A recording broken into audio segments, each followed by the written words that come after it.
Prezados amigos, o nosso abraço fraterno, o nosso carinho e o nosso agradecimento a Jesus por mais esta reflexão espírita em nossa vida.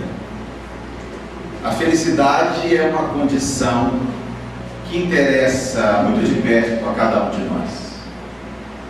Historicamente, nós inventamos a filosofia para tentarmos entender a felicidade.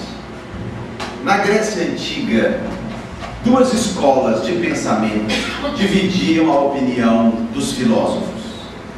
Para os hedonistas, discípulos de Epicuro, a felicidade estava no prazer.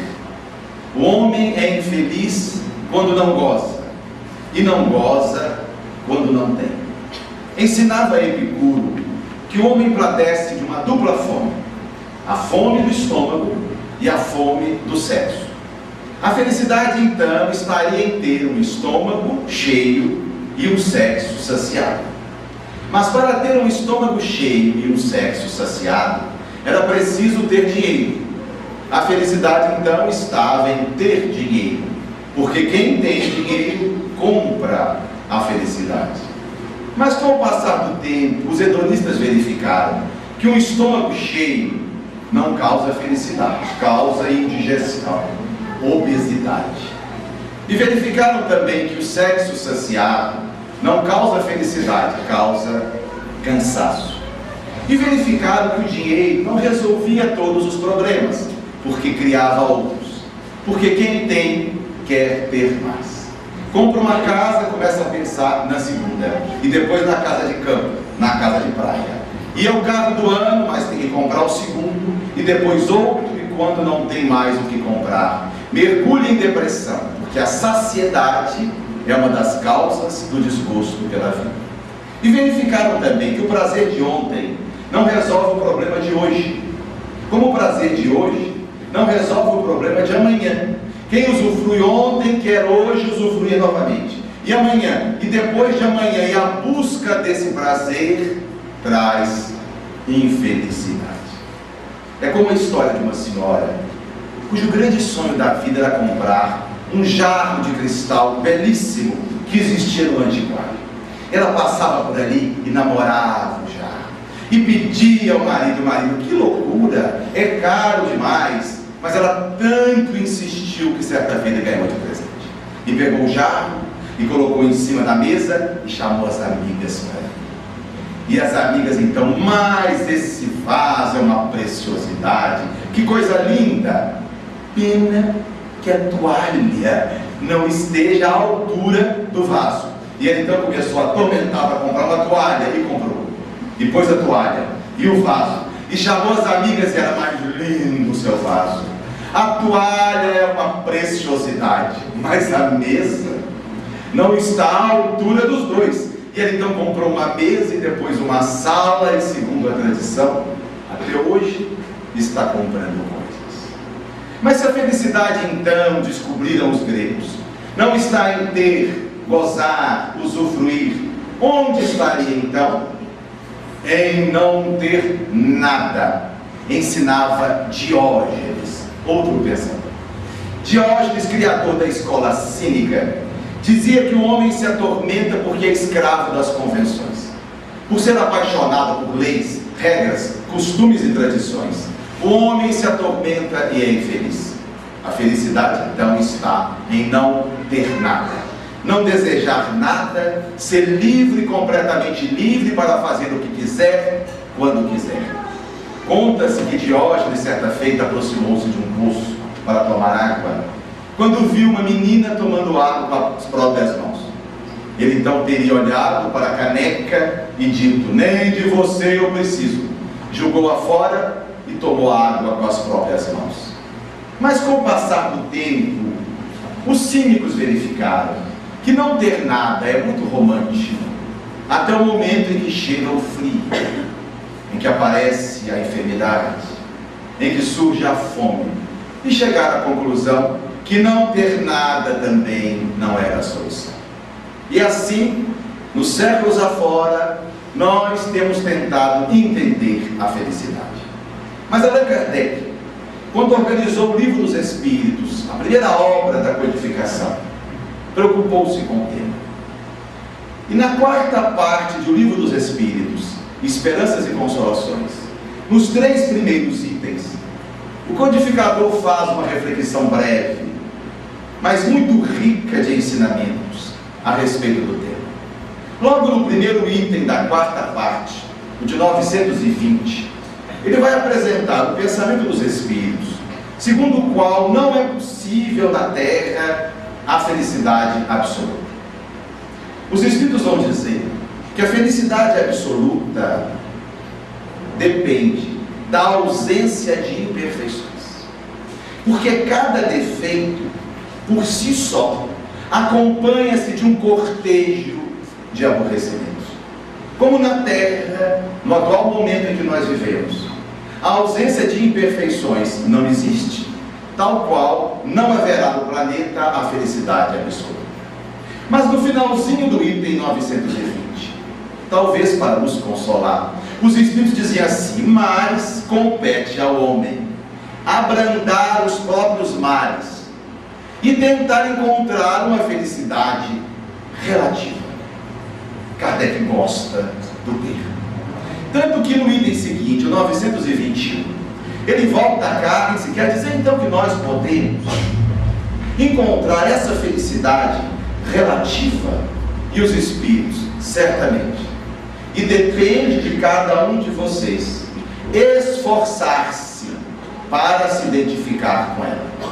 No item seguinte, então, o de 922, e talvez seja um dos itens mais importantes da codificação, Kardec então pergunta a eles: mas qual é então a medida para nós encontrarmos essa felicidade possível hoje, aqui, agora? E os Espíritos dizem: essa felicidade possível depende da satisfação de 3 pré-requisitos fundamentais. O primeiro pré-requisito é a posse do necessário à vida material. E olha, minha gente, isso é alguma coisa que nos impressiona no pensamento espírita. Um pensamento pé no chão. A doutrina espírita se preocupa com as nossas dificuldades vulgares. Não nos traz uma filosofia excessivamente distante de nós. Não vem com propostas metafísicas existenciais. E preocupa-se sim com a realidade nossa no dia a dia. E talvez esse seja um dos grandes equívocos das religiões tradicionais. Um discurso excessivamente distante do homem, elucubrações filosóficas, regras, práticas sacramentais, preocupando-se pouco com os nossos problemas, com as nossas ansiedades. Frei Beto, examinando numa crítica construtiva as religiões tradicionais, disse assim: o reino de Deus não está lá em cima, o reino de Deus está ali na frente. Rubem Alves, por sua vez, diria: a finalidade número 1 das religiões não é preparar o homem para a vida no céu, mas é dar-lhe condições para ser feliz aqui, agora. E certa feita, Frei Beto encontrava-se detido na época do regime militar, e um dos companheiros de cela disse assim: Beto, fala para a gente aqui como é o céu. E ele disse assim: nós vamos ter muito tempo para estudar o céu depois da morte. Vamos agora estudar o mundo que nos cerca, porque esse aqui que nós precisamos melhorar. Notem então os espíritos como são lúcidos. E adianta: o primeiro pré-requisito para a felicidade possível é nós possuirmos o necessário para a satisfação das necessidades materiais. Alimentar-se adequadamente, morar com dignidade, vestir-se, ter acesso à educação, à saúde, ao lazer, são condições primordiais para essa felicidade possível. E a gente nota num diálogo muito interessante entre Allan Kardec e o Espírito Verdade, que era a entidade de maior luminosidade que à época o assessorava. Porque o Espírito Verdade havia dito a Kardec que ele poderia contar com a sua ajuda nos problemas inerentes à codificação do Espiritismo. Mas Kardec, então, acho eu, que até meio acanhado, pergunta assim: mas o senhor também vai me ajudar em relação às coisas da vida material? E o Espírito dá uma resposta que é comovente. Ele diz assim: não te ajudar a viver seria não te amar. Porque os Espíritos que avalizaram a nossa encarnação sabem de nossas dificuldades, nos acompanham muito de perto, vão abrindo os caminhos, vão nos inspirando para que nós possamos, com um esforço próprio, trazermos para a nossa vida aquilo que é necessário a uma vida com dignidade. No entanto, minha gente, o excesso, o abuso, o supérfluo corre por nossa vida. E esse é um drama do homem contemporâneo. Consumimos de forma neurótica, compramos sem ter como pagar, gastamos sem ter como repor, atraindo para nós infelicidades que se renovam e que poderiam não existir em nosso campo de vida. Aquilo que alguns economistas chamam de esteira hedonista. Mergulhamos numa esteira a qual cada vez nos leva ao andar seguinte, e nós vamos alucinadamente comprando, trocando, seguindo uma mídia que chega a ser covarde, porque invade o nosso mundo íntimo, invade o espaço de pessoas modestas, apresentando uma realidade absolutamente distante delas, através de um processo subliminar, sugestionando: troque, compre, renove, vá em frente e depois veja como é que fica. E nós vamos então atraindo para nós angústias, frustrações, desespero, porque queremos nos inserir nessa esteira. É como a história de um cidadão que havia ganho de presente de uma empresa uma viagem de 10 dias pelas ilhas gregas em um belo iate. Era um bom iate, tinha uma piscina razoável, confortável, e ele estava então ao lado de 12 pessoas passeando pelas ilhas.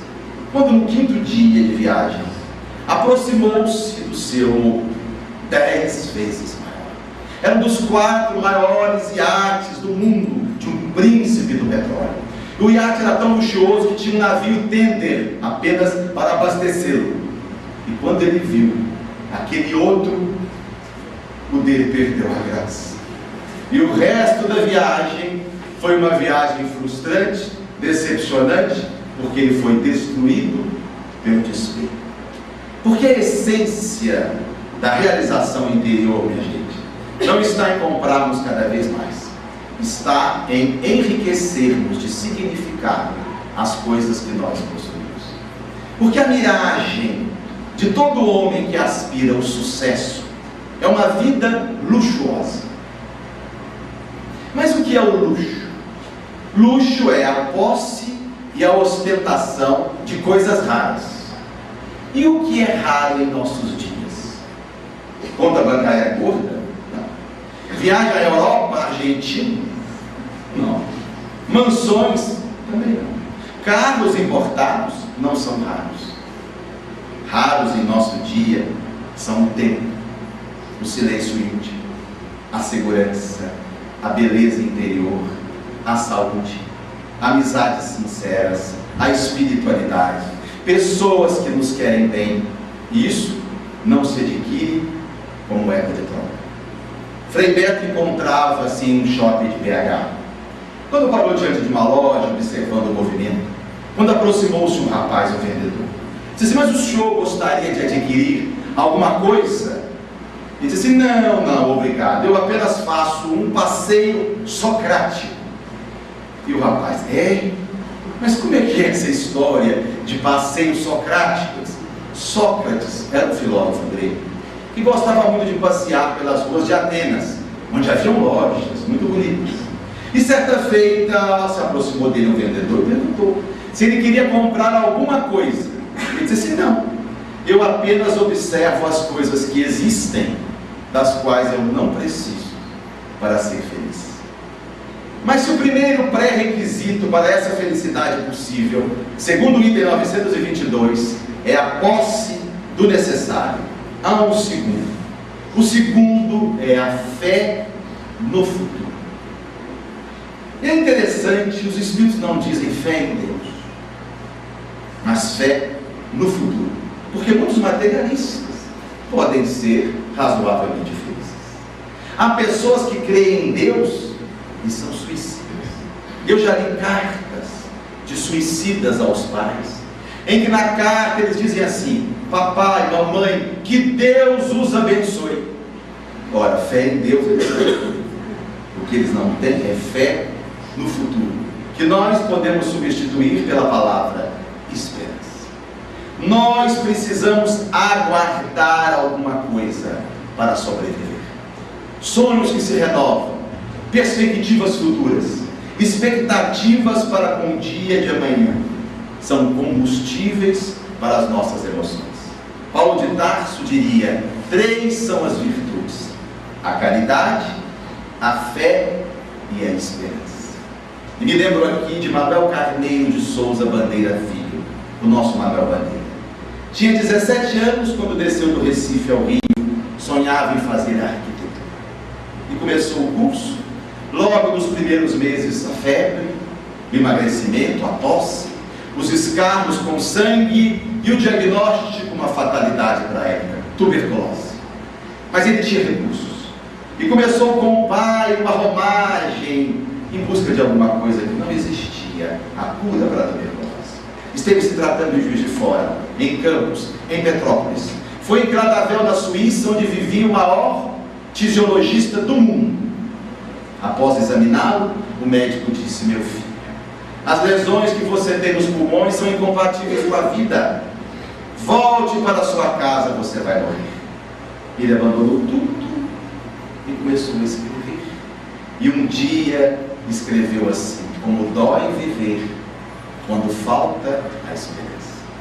Quando alguém perguntou a Frei Beto quanto às causas do fracasso do comunismo, ele que foi comunista, ele respondeu: o comunismo resolveu o problema da fome, mas não resolveu o problema da beleza. Em outras palavras, dos sonhos, da liberdade de construir o próprio futuro. E acrescentou: se existem 6 bilhões de bocas que querem comer, existem 6 bilhões de cérebros que querem sonhar. Fé no futuro, esperança que se renova. Porque em qualquer fase da nossa vida, minha gente, nós estamos esperando alguma coisa. Nós estamos programando algo. Trabalhamos a semana inteira esperando o quê? Para mim é a quinta-feira, né? Mas é o domingo, né? Para a gente poder ir para o clube, chinelinho, né? Ficar de pijama o dia inteiro. Trabalhamos o ano inteiro esperando o quê? As férias, mas nas minhas férias eu vou fazer, eu vou acontecer. Trabalhamos a vida inteira esperando o dia em que vamos doar o despertador para o ID, né? A aposentadoria. Se eu sou um pré-adolescente, estou esperando os 18 anos. Na minha época nós esperávamos os 18 anos para ver os filmes proibidos no cinema, que hoje passa na sessão da tarde, né? Ou então para votar. Grande ilusão do passado. Aí chegamos aos 18 anos, começamos a esperar o vestibular. Vem o primeiro, não conseguimos. Esperamos o segundo, também não. O terceiro, graças a Deus, estou na universidade. Ô, vida dura, né? E é ônibus universitário, e é RU, e é prova, e mais prova, mas a gente resiste. A gente aguenta aqueles 5 ou 6 anos, por quê? Porque sabe que vai passar. Aí forma, começa a esperar o primeiro emprego, que não é grande coisa, mas a gente vai, espera o segundo, esse é melhor. Aí começa a esperar o casamento, o primeiro, que não é grande coisa, mas parte para o segundo, que melhora um pouquinho, e começamos a esperar o primeiro filho. Aí já estamos com o primeiro, o povo começa, mas tem que ter mais um só vai ficar luxuriento. Aí vem o segundo, e a gente começa a esperar os netos, e quando não tem mais nada para esperar, inventa moda para sobreviver. Como um amigo meu espírita, que adora comprar bilhete de loteria. Aí um dia eu peguei ele pelo pé: mas não acredito, você espírita comprando bilhete de loteria? Você não sabe que propriedade legítima é aquela que é fruto do trabalho? Ele então deu uma gargalhada, disse, não, mas eu não compro para ganhar não, pô, eu sei que eu não vou ganhar. Eu compro para ter alguma coisa para esperar. Minha vida está tão sem graça, os filhos criados, neto não quer saber de mim, eu então compro e fico sonhando, esperando o que é que eu vou fazer se der aquele bilhete. Fé, caridade e esperança. Nós precisamos manter dentro de nós acesa a chama da esperança. Os momentos difíceis vão passar, os momentos de crise vão passar, e também os momentos de alegria e vitória. Porque muitas pessoas se comprometem mais nas grandes alegrias, nas grandes comemorações, do que nos momentos de crise. Há um fato na vida de Chico que eu acho notável. Chico estava muito enfermo e a doença se arrastava já há várias semanas, sem trabalhar, sem ir ao centro, e baixou aquela depressão. E ele então pediu a Emmanuel que conseguisse junto de Maria uma mensagem otimista. Chico sempre teve um carinho muito especial por Maria, mãe de Jesus. E Emmanuel então, através de Celina, uma das servas de Maria, conseguiu um recado da benfeitora. 2 dias depois ele chegou e disse, olha, Maria manda para você uma mensagem. É um pensamento e só tem 3 palavras. O Espírito Superior é muito sintético, nós aqui falamos pelos cotovelos.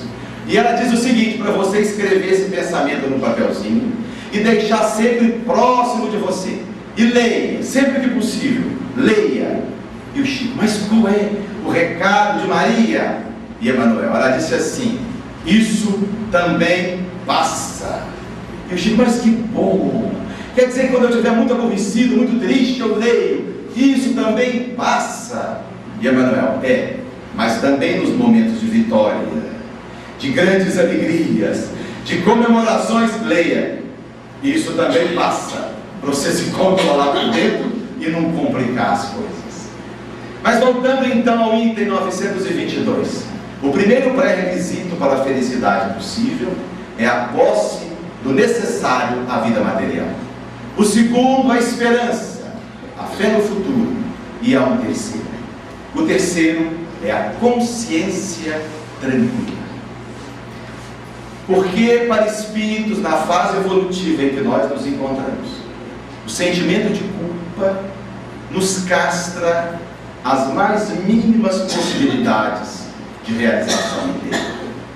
A consciência absolutamente tranquila, o dever retamente cumprido, uma vida saudável, sadia, são pré-requisitos fundamentais para essa felicidade possível. E aí, meus amigos, nós entramos num setor onde nós vamos construir as culpas, onde nós vamos estabelecer as grandes quedas, que é o nosso relacionamento com os outros. Porque nós, na verdade, formamos uma grande teia onde circulam de forma muito íntima os nossos pensamentos, as nossas emoções, os nossos atos. O que nós fazemos aqui gera repercussões lá. O que os outros fazem lá gera repercussões aqui. O que a psicologia transacional nos ensina da seguinte forma: para que eu esteja bem, é necessário que você passe bem. Eu preciso que você passe bem para que eu passe melhor. Porque se eu não estou bem, eu projeto isso nos outros e começo com cobranças. Meus filhos não ligam para mim, meus netos não me visitam, meu parceiro já não é aquela pessoa que eu gostava, que eu queria que fosse. Quando isso se der em nosso mundo íntimo, freio, alto lá, vamos rever como nós estamos com a gente mesmo. Porque esse mecanismo de transferência retrata de forma indiscutível que nós não estamos bem. E começamos então a projetar isso para os outros. Porque segundo Erich Fromm, existem 2 tipos de amor. Um amor que ele chama de amor de mãe, e um amor que ele denomina amor de pai, e que não são necessariamente as figuras biológicas. O amor de mãe é um amor sem condição, que ama em qualquer circunstância, que não quer saber a origem, que não questiona, que não interroga, ama. O amor de pai é um amor do Senhor, É um amor que condiciona alguma coisa que vem de lá, que ama se houver merecimento. E diz Erich Fromm que há momentos em nossa vida em que nós precisamos do amor divino, que abraça, que acolhe, que não pergunta, que simplesmente ama. Mas há momentos em nossa vida em que nós precisamos do amor de Pai, e diz: parabéns, você fez a sua parte, você é digno do meu afeto.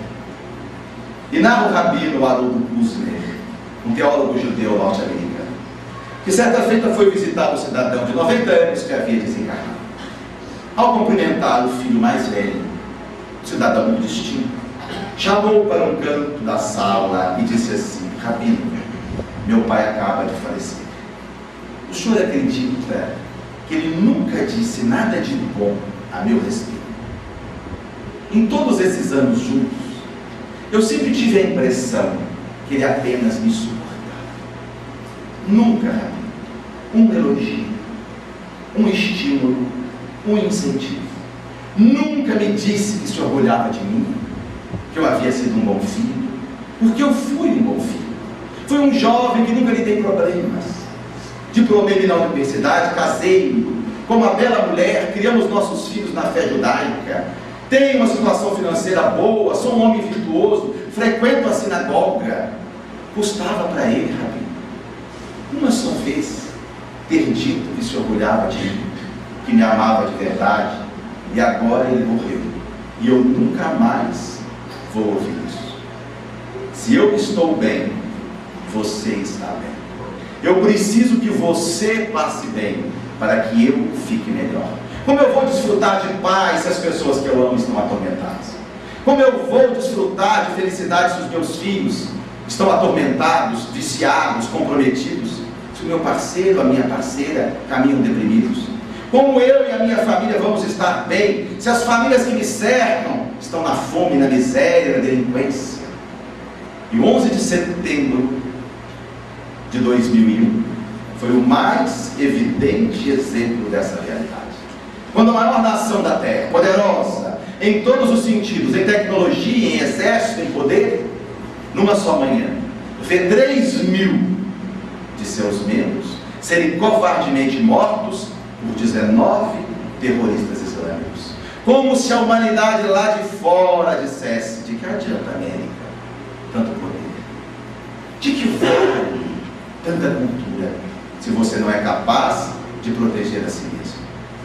Porque, segundo Martin Buber, filósofo austríaco, nós podemos nos relacionar com os outros de duas formas diferentes.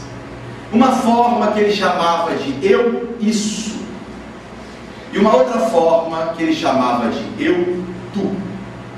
No relacionamento eu, isso, o outro é uma coisa.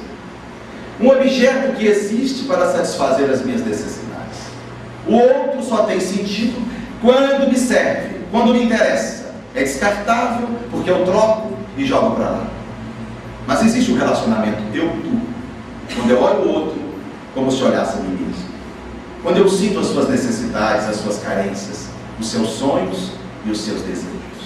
Lamentavelmente, a maior parte de nós tem vivenciado um relacionamento eu-isso. Usamos, abusamos, trocamos, só valorizamos quando nos traz retorno. Os exemplos aí estão. Quantos homens casados que veem a esposa como objeto? Parceiras daqui, parceiras acolá, namoricos ali, e vão usando a mulher quando lhes interessa e descartam para lá quando já não mais lhes convém. Segundo um estudo do Hospital Emílio Ribas, que examinou 100 mulheres com mais de 60 anos portadoras do HIV, 75% delas adquiriram o vírus do próprio marido. Quantos pais, no relacionamento eu-isso, escravizam os filhos às suas frustrações, às suas neuroses, aos seus desejos? Querem que eles sejam aquilo que eles não foram, neurotizando as suas vocações, criando dificuldades, impondo caminhos. Ou quantos filhos olham para os pais como eu-isso, exploram afetivamente e economicamente os pais até mais não poder. Eu isso nas relações sociais, comerciais, profissionais liberais, comerciantes, que olham para o outro e veem um cifrão, e mentem e jogam, e corrompem, preocupados apenas com o seu próprio benefício. Profissionais da área de saúde, que acham que só o seu tempo é importante, obrigam indivíduos a esperas inumeráveis, trocam de dia e de hora como se troca de roupa, ou clientes que marcam uma consulta e simplesmente não aparecem, nem têm o cuidado de desmarcar. Isso é uma coisa, é um objeto. Na área médica, o relacionamento eu-isso tem tornado as relações frias, excessivamente técnicas, ou o que é mais grave, interesseiras. Médicos que marcam consultas excessivamente próximas, desnecessariamente, apenas para faturar mais uma consulta, que solicitam exames autogerados apenas para faturar mais, ou o que é mais grave, indicando cirurgias desnecessárias. Eu fiz a minha residência junto de um homem que era tão honesto, que não cobrava à parte as infiltrações articulares que fazia, apenas para que não se visse inconscientemente motivado a indicá-las pelo ganho material. Mas aí nós já estamos no relacionamento eu, tu, que considera o outro, que se preocupa com o outro, que valoriza o outro, que quer que o outro cresça, porque já entendeu, se o outro cresce, a gente cresce junto, se o outro cai, a gente cai junto. E a atitude pedagógica de educação talvez seja aquela que mais tem nos faltado. Acreditar que o outro pode crescer, investirmos nisso, nos alegrarmos com as suas vitórias, investirmos no seu crescimento. Talvez esse seja, meus amigos, o grande erro de todos aqueles que assumem postos de direção em nosso país. Preocupam-se excessivamente com artimanhas para se manter no poder, e não se preocupam com aquela que tem que ser a prioridade número 1 de qualquer dirigente encarnado na terra: educar, promover, instruir, dar ao indivíduo os recursos para que ele seja o construtor do próprio destino. Sem educação, diz o Livro dos Espíritos, não há solução para os problemas humanos. E li há 2 sábados um artigo notável de Marcelo Ninho, correspondente da Folha de São Paulo, em Jerusalém. Examinando o conflito no Oriente Médio, ele encerra o seu artigo dizendo assim: a paz só se estabelecerá em Gaza quando as mães de Israel e as mães da Palestina começarem a ensinar seus filhos que todos somos irmãos. Foi isso que Jesus fez. Jesus veio à terra só para isso, nos apresentar caminhos, propostas de crescimento, nos mostrar onde agir, como fazer. Moisés demorou 40 anos, minha gente, para sair do Egito e chegar à Palestina. Tomem o mapa e vejam a distância do Egito à Palestina. De cavalo, 1 ou 2 semanas. A pé, no máximo 1 ou 2 meses. Moisés demorou 40 anos. Por quê? Porque ele queria preparar uma geração nova. Ele queria que aqueles viciados com a servidão do Egito morressem. E ele então foi trabalhando as novas mentes, para ao chegar na Palestina, ele ter um povo digno de uma renovação espiritual. E quando alguém pediu a Emmanuel que desse um conceito da virtude da paciência, ele disse assim: paciente é aquele indivíduo que é capaz de explicar a mesma coisa para a mesma pessoa por 5 vezes sem se irritar.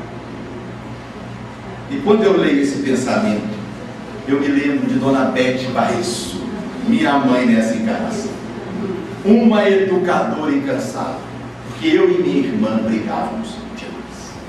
Diferença pequena, 1 ano e 2 meses.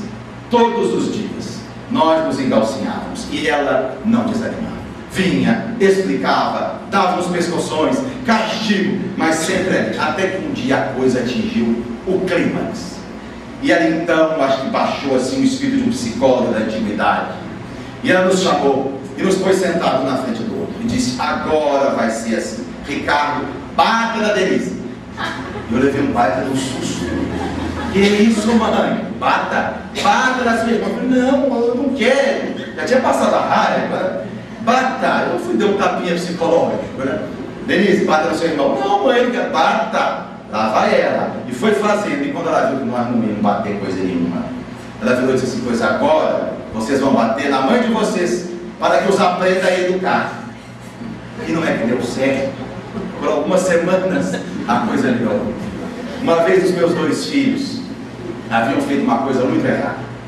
Um tinha 5 anos, outro 4. E eu, então, muito bravo, chamei, coloquei eles na sala sentadinho no sofá. E eu em pé na frente com esse corpanzil aqui e a cara mais feia do mundo. Disse assim: e agora? O que é que eu vou fazer com vocês? E o Vitor, caçula de 4 anos: uai, pai, conversa com a gente. Conversa com a gente. No relacionamento tu, o diálogo sempre estará presente. E a tolerância. Li recentemente um artigo de Dalai Lama, que ele fala uma coisa muito profunda. Ele lembra que o maior problema do homem contemporâneo não é a ausência de solidariedade, é a falta de tolerância.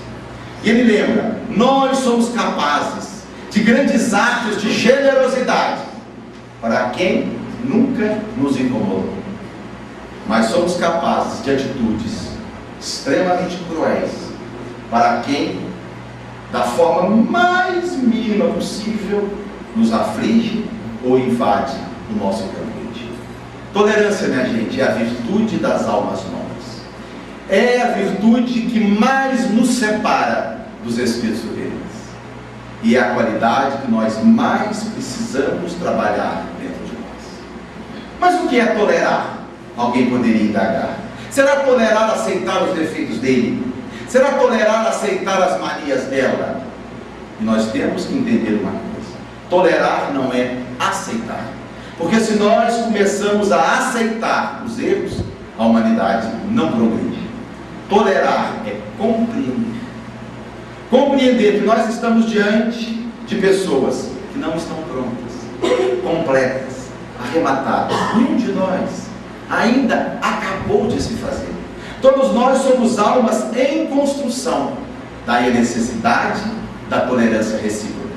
É como a história daquele cidadão que chegou em casa furioso e disse para a esposa assim: eu já não aguento mais aquela repartição, porque tem uma maldita cadeira que todo mundo pega e leva para lá, pega e leva para cá, e não põe no lugar, sou eu todo dia que tenho que guardar. Você não acha, Benzinho, que eu tenho razão de ficar irritado? E a esposa: bom, talvez até tenha, mas você devia saber também, ou se lembrar, que aqui em casa, na hora do café, do almoço, do jantar, você pega uma cadeira lá na sala de estar e traz para a sala de jantar e não põe no lugar. E sou eu há 30 anos que 3 vezes por dia faço isso. Nós não vamos encontrar pessoas prontas para conviver com elas. Precisamos elevar o nosso limiar de tolerância, porque a imperfeição, por muitos séculos ainda, será característica da vida na Terra. O FDA, e vocês não vão gostar de saber disso, que é o órgão mais rigoroso no mundo do controle de alimentos e fármacos, admite: não existe produto alimentício puro. Ele admite uma certa dose de contaminação em qualquer alimento. Com relação ao chocolate, o FDA admite que em 240 ml de chocolate existam 120 partes de inseto e 2 pelos de roedores. Portanto, em um chocolate, nós estamos deglutindo juntos 12 partes de inseto e pelo menos um pelo de rato. E me lembro aqui de Carlos Embaçaí. Embaçaí era um escritor, expositor espírita notável. Certa feita, no Rio de Janeiro, anos 70, chegou a minissaia do Brasil. E as espíritas cariocas iam para o centro daquele jeito. E saíam da praia e iam para o centro. E os dirigentes já não sabiam mais o que fazer. E colocava aviso no centro. Escrevia boletim. E pedia e orientava. Nada das saias abaixarem. E houve uma reunião de dirigentes espíritas. E alguém colocou o problema. Embaçaia, o que é que nós vamos fazer? As moças estão indo para o centro. De mini saia. E o embaçaia. Já esclareceram? Já pediram? Já orientaram? Já. Não adiantou? Nada. Disse, bom, então só temos peçam os rapazes para não olhar. Mas quando nós começamos a vivenciar o eu, tu, nós passamos a identificar flores em vez de espinhos. Nós começamos a ser capazes de ver aquele pirilampo suave em vez da noite escura. Nós começamos a tentar enxergar o lado bom que todos nós possuímos. E quando alguém perguntou ao Dr. Meyer Friedman, o mais profundo estudioso de estresse nos Estados Unidos, como ele conseguia conviver com os defeitos dos outros, ele disse assim: eu emprego o teste dos 15 anos. E como é isso, professor? É assim: quando alguém me incomoda, me provoca ou qualquer coisa do gênero, eu pergunto a mim mesmo: isso daqui a 15 anos vai ser importante? E como a resposta quase sempre é não, eu deixo para lá. Como aquele prudente pescador que Jesus escreveu no Evangelho Apócrifo de Tomé. Ao atirar a rede ao mar, ele a trouxe cheia de pequenos peixes. Entre os pequenos havia um peixe grande. Como ele era sábio, devolveu ao mar os pequenos, ficando apenas com o grande peixe. É a arte de deixar para lá. Porque a vida tem nos ensinado todos os dias: cresce quem cede, vence quem tolera, e tem puro coração quem pode dizer: meu Deus, perdoa as minhas falhas, porque eu tenho perdoado as falhas daqueles